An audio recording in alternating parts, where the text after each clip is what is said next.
So there's the first mover advantage, definitely. But sometimes you also have the first mover disadvantage, right? Hello, everybody, and welcome back to another episode of the Matterpod.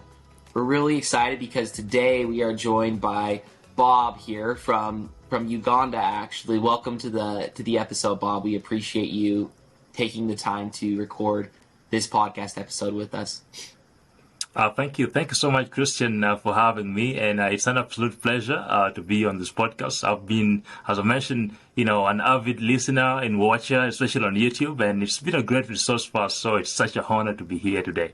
Yeah. And we're really grateful, too, because you're the first Matterport provider that we've had join our podcast from Africa. And so we're really, really excited to hear about the Matterport market in Uganda and in the Africa area a little bit. So if you want to, Bob, if you could just take a quick moment to introduce yourself and your company and maybe talk a little bit about how you got started with Matterport, that would be great. Absolutely, and thank you once again. So my name is Robert Bob Okello. I actually am based in Uganda, born and bred. But I've had the opportunity of actually traveling the world a little bit, and I spent some time in Europe. I spent about 2 years in Norway, actually, and then I ended up in the States. So I spent about 4 years in the state of Oklahoma in the States before coming back to Uganda. Yeah. So, but that makes sense why your English is so great. I mean, I'm sitting here talking to him like, man, this guy's English is perfect.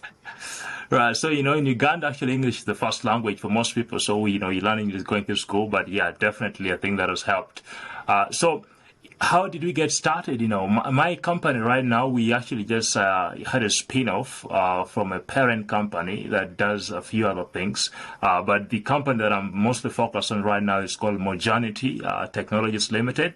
And we are mostly providing 3D virtual tours for the real estate and tourism industry in Uganda. But before Mojanity came into existence, I was running another parent company called Marifa Sasa. And one of the key services we're offering as Marifa Sasa had to do with 3D virtual tours itself, which was a later addition. But we actually began with virtual reality services. Mostly in the education space. So what we are doing, around 2018, 2019, basically helping Ugandan schools reimagine how they could engage with their students by offering more immersive learning experiences. So one of the most common things we see in Uganda is, the subjects like geography, where students typically have to go to particular sites to learn about different geographic features. And what we imagined was how we could perhaps bring those places to students and into classrooms where schools were not able to send students to. And so that's how we're uniquely applying virtual reality. But fast forward, COVID-19 came and all schools in Uganda were closed, and even those physical trips were almost impossible to do. So one of the clients we were working with actually reached out to us and said, well, is it possible for you guys to offer us something similar to the virtual reality experiences, but one that doesn't require 3D headsets, the VR headsets? And that's where the idea of the Matterport 3D virtual tours came in. So our first project involved basically creating 3D Matterport virtual tours for different companies and factories across the country that would allow learners to have a more immersive experience of being in those places without necessarily going there, because they couldn't go there anyway because of the COVID lockdown and the restrictions in movement. So we did that exciting project, and it was a bang. A lot of interest arose from different players beyond the education industry. And, right after finishing that project, the Real Estate Association in Uganda reached out to us if we could do actually a presentation to their members exploring the possibilities of 3D virtual tours in the real estate industry. So we did that, and we actually got our first real estate client after that presentation, which was online and Zoom. So once we did that project, basically this client has several properties that they manage on their portfolio. And the COVID-19 lockdown was a big hit for the real estate industry, because traditionally the way it works in Uganda is you have the real estate agencies with several brokers that work with them. And typically the brokers will, directly engage with the customers and physically take you to every property. And if you've been to a city like Kampala, the traffic is crazy. Moving around is just insane. But you spend the whole day seeing multiple properties and still not find what you're actually looking for. And so the unique use case we actually offered them was how they could better engage with their customers, especially those who are looking to rent and those who are looking to buy a property. And so that was exactly what we did. We created 3D virtual tours for about 3 properties in their portfolio as a pilot.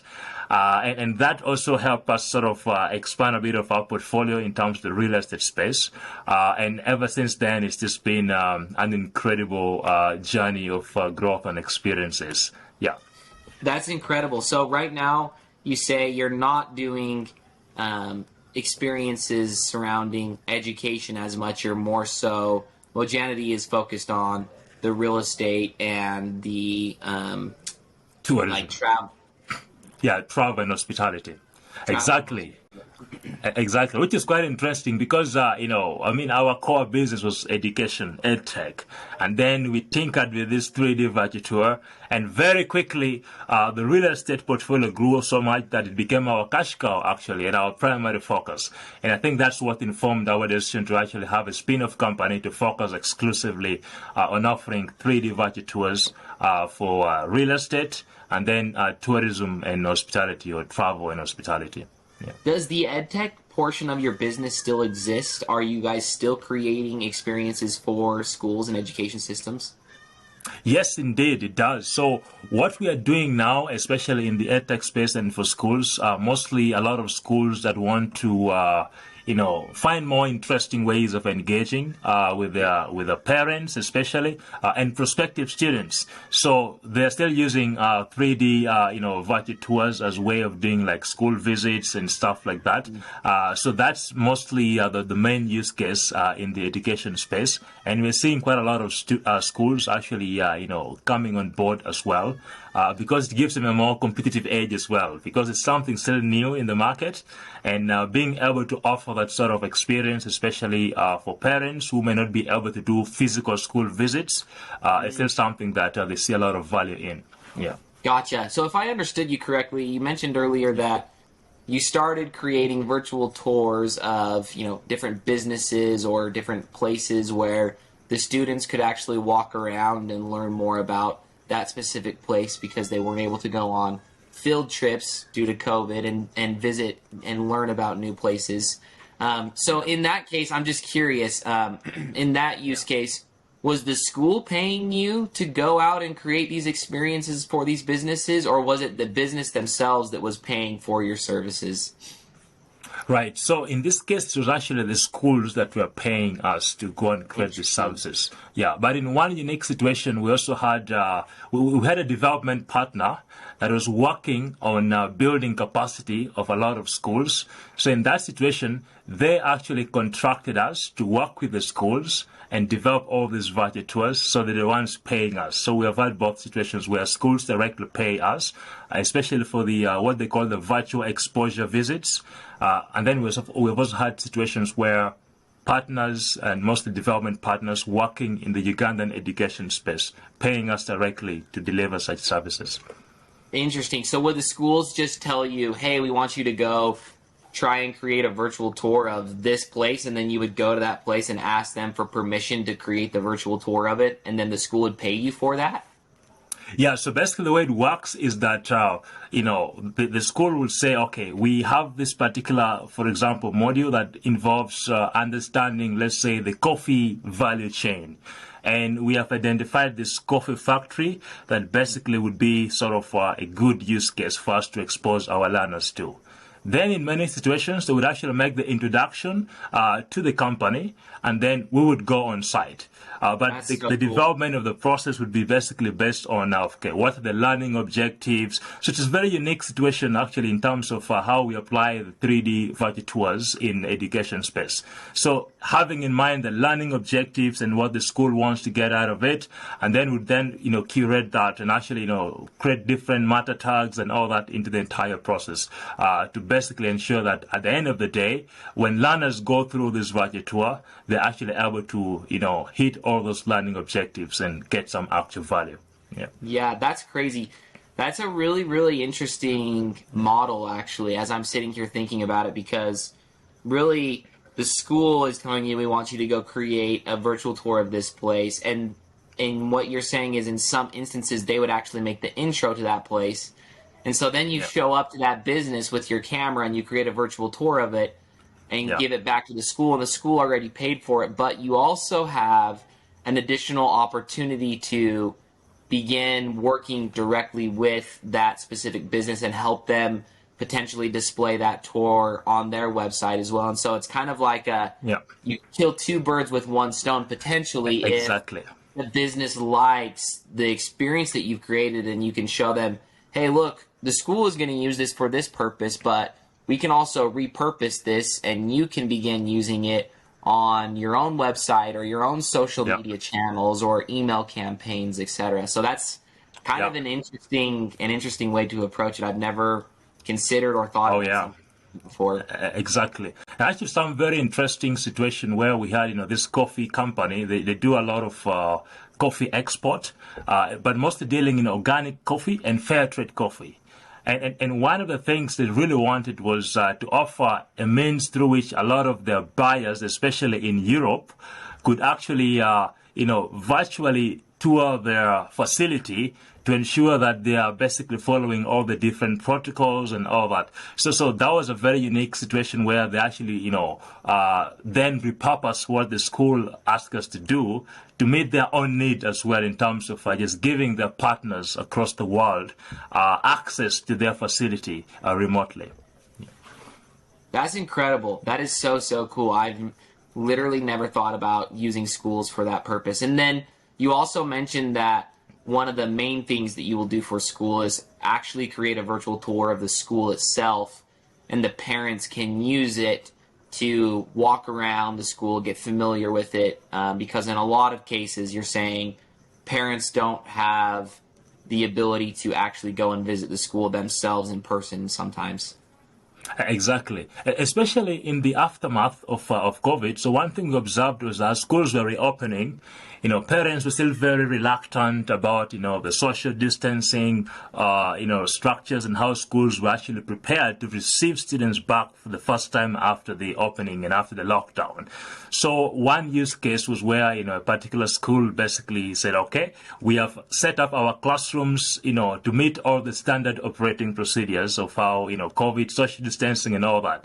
But I think it would be a really cool thing for us to show our parents this so that they just get the confidence that as they take back their children to school, they know that the school is actually ready to receive their children and they're being fully compliant with all the standard operating procedures. So that was another use case where we actually saw that. Yeah.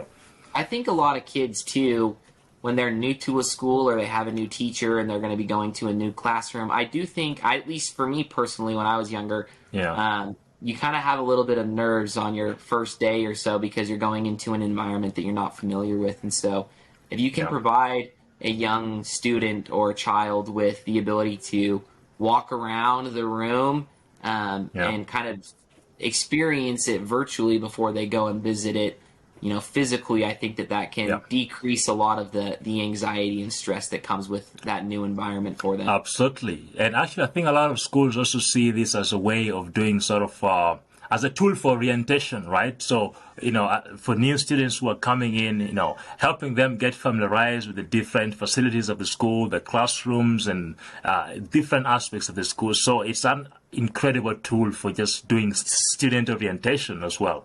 Yeah. So cool. Well, I love the education concept and the ability to use Matterport for some of the needs that they have. I think it's kind of an obvious use case, I'm actually Right. surprised because we haven't seen a ton of Matterport tours created for schools. So I'm interested to see over the next year or a couple years to see if it gets more Yeah. adoption, because I do think there's a huge opportunity there. I think it makes a ton of sense. But for whatever reason, I don't think schools have totally latched on to the full capabilities and use cases of creating virtual tours of their schools. Yeah, definitely. I think there's a huge opportunity there, and Yeah. it's largely untapped. Yeah, one we at Open House, we've actually talked a lot about the education space in general, and one use case that we thought about that would be super beneficial as well is if there's ever any security threat, if you ever have a shooter in the building of any kind, to be able to give the first responders, their teams, a literal virtual tour of the entire school so that they can see exactly what the Right. space looks like before they go in and formulate a plan of how they're going to go and extract that shooter. It Right. seems to make a ton of sense in our mind. And so Absolutely. I Absolutely. think that there's multiple avenues and use cases you could go down for creating virtual tours of schools. So we're excited to see Absolutely. what the future is of that. But Yeah. just a couple more questions I've got for you, Bob, here, and then we'll Sure. go ahead and wrap up. What are Yeah. some of the biggest challenges that you're facing right now as a Matterport provider in your area? Yeah. Absolutely. So, being, I think we're in a unique situation in Uganda, especially because we are sort of an early mover. So there's the first mover advantage, definitely. But sometimes you also have the first mover disadvantage, right? It's a new technology and people still not very familiar with it. When you tell people, 3D virtual tours, especially in real estate, people are more used to the 3D, card renditions, so that's the first thing that comes to their mind. So for us, it's been a lot of user education and actually, just creating more awareness about this new alternative and, the idea of an as-built model. But I would say that the other challenge we faced initially, and I think this is where Open House came in quite handy for us, is when, a lot of the clients we're working with wanted some bit of customization. So once you deliver the Matterport tour, they want to be able to have their sort of branding attached to that. But secondly, they also want to be able to have some sort of access to some bit of analytics behind the scenes, right? And so I think for us that was one key incentive to actually hop onto the Open House platform. One, we could then do the Matterport and actually put their own logo, their own colors. So that was really, really cool. But also the Open House pages, right, where we can actually send them a link with a password where they can actually be able to see the basic analytics on how many people are visiting and all that. So that was really handy for the real estate. So I think that perhaps was a challenge that Open House helped us address very, very quickly. The aspect of user education, I think that is now coming, more and more people becoming aware of this new alternative. We have been able to engage target customers on several platforms. So we are actually in the process of writing an MOU with the Real Estate Association in Uganda. So that's the body that brings together all the real estate players. And so that's something that is very exciting because it shows that we are really gaining momentum and moving in the right direction. And the appreciation for the Matterport tours are becoming more increased. So definitely the trends are pointing in the right direction. Where we would like to see ourselves is, of course, move towards now, how do we, of course, increase our capacity. We began with just a single Matterport camera. We're using the Pro 2, and we had to do a lot of interesting things, especially where, there were aspects of outdoor scans. using the silver twilight and just scanning early in the morning and late in the evenings. We did a lot of interesting projects that required us to walk around the silver twilight and all that. And so we're quite excited about the Matterport Pro 3, and that is the next item on our list of equipment we need to purchase, because I think there are a lot of possibilities with that, especially with the outdoor scans. So that's exciting, because that was one of the biggest challenges we had. When you have a project and you see that there's a lot of outdoor scanning involved, we had to find a lot of ways of working around that. But with something like the Matterport Pro 3, which is optimized for outdoor scans, that's quite exciting. Yeah. Yeah, I agree with you. I think there's going to be a lot of opportunity to create tours of spaces that previously were really difficult. You could do it with a BLK camera, or you could do it, like you mentioned, early in the morning or late in the evening. But with the Pro 3, the ability to just quickly go outdoors, capture any space. You can go indoor and outdoor and connect the two spaces together. Exactly. I think that drastically elevates the end experience for the user. So we're really excited about the different tours that are going to be created in the future using the Pro 3. But one last question I've got for you. You mentioned that one of the trials you face is being a first mover, and people aren't very familiar with 3D virtual tours. They think CAD, or they think computer-generated stuff, which usually is really, really expensive. And so it's difficult to help somebody who's new to the space understand what you're offering them. So how have you guys gone about trying to overcome that obstacle of being a first mover and helping break down to the potential customer why they should let you, or why they should be interested in you creating a virtual tour for them? Yeah, absolutely. So I think one of the first strategies we devised and put in place was to ensure that we have multiple use cases across multiple sectors. So whether it was education, making sure we do something in education, and real estate, just have something in education. Travel and hospitality, have something there. So we focus on creating multiple use cases, which then, whenever we approach a prospective or a new client in that sector, we have something to show them that is actually, local use cases, right? Because at the beginning, we didn't have so many scans, so we'll just, go to Matterport and share them a link from some property in the US or in the UK. And a lot of them were just in this belief. They're like, nah, this cannot happen here, right? So having local use cases was very, very important for us at the beginning. But something else that we did was, of course, ensuring that, we made ourselves available and visible on the right platforms. So I mentioned earlier our partnership with the Real Estate Association of Uganda.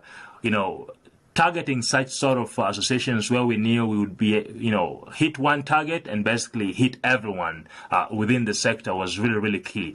So that was another strategy we used. So on such platforms, our key goal was to really, help people be exposed to this new technology, but then also really educate them on the differences between 3D virtual tours and, of course, the computer-generated graphics and all that. We did the same for travel and hospitality as well. They have a similar association that brings together all the key players in travel and hospitality in Uganda. We went there and again, gave a lot of presentations and just user education on the applications of the Matterport 3D virtual tours in their particular sector. So I think those two approaches were perhaps for us the most impactful, especially in sort of clearing the cloth at the beginning and beginning to get people to actually get interested and see the possibilities of this. But I think another, perhaps a bonus, is how we were able to show. So, for example, for real estate, showing that by using a Matterport virtual tour, you can actually help reduce time on the market, which is a big one. But secondly, a lot of people are looking for properties. Are just, in this market, they're fed up of how brokers operate. This idea of just roaming around the city for weeks in the property search process and still not finding what you like, right, is something that I think a lot of people like. And for a lot of agencies that were really, really keen on creating a more enhanced customer experience, they jumped on very quickly because we're solving a real pain that their customers actually faced. So really showing the potential upsides and the savings, especially that using this sort of technology brings to the board, also I think helped us to gain more momentum with our prospective clients as well. Yeah. Super, super interesting. Yeah, I think that's a good way to go about it. I mean, first of all, creating scans of local potential customers to kind of facilitate competition a little bit, because if you can show, hey, your competitor over there, we just created a virtual tour for them. Are you sure you don't want to do this? Kind of opens their eyes a little bit. And it works. It works. Yeah, yeah. It works. And even if you did it for the competitor for free and you're just like, hey, can you just do this for fun? The next person that you talk to doesn't know that you did that for free. And so it's an easy way to try and open their eyes to, oh, well, if they're doing it, I should probably consider doing it as well. So I think the insight of going after associations where a lot of eyeballs from big players in the space are looking at, that makes a ton of sense as well. So those two pieces of advice are super great insight. We appreciate that. But Bob, thank you so much for taking the time to join us on this episode. I think that our listeners, there's a lot of cool insights that they can glean from the conversation that we've had so far. So we really appreciate it. If somebody wants to reach out to you and ask you further questions about your experience, what's the best way for someone to get in touch with you? Absolutely. So, you can reach out via email, and the best email would be hello, like hello, at mojanity.com. That is mojanity.com. Hello at mojanity.com. You can also find me on LinkedIn. LinkedIn is Robert Bob Okello. You can find me on Instagram at Mr. Okello, Twitter at Mr. Okello, Facebook at Mr. Okello. So consistent across all platforms. Just hit them all. Hit them all. Yeah. So that's absolutely. And you can also check us out at mojanity.com, our website, and you'll also be able to see a form where you can reach us out there as well. But thank you so much, Christian, for having me today. It's been an absolute pleasure. I've been a big fan of this podcast, and so you can imagine how honored I am to be as a guest for you today. So thank you so much, and let's keep building. Yeah. Yes, exactly. We appreciate it. Just trying to help out everybody here in the space and kind of break down some of the barriers and really help all Matterport providers all over the place in any way possible. So we appreciate you helping the Matterport community in general with the insights that you have. So thanks so much, Bob. Thank you.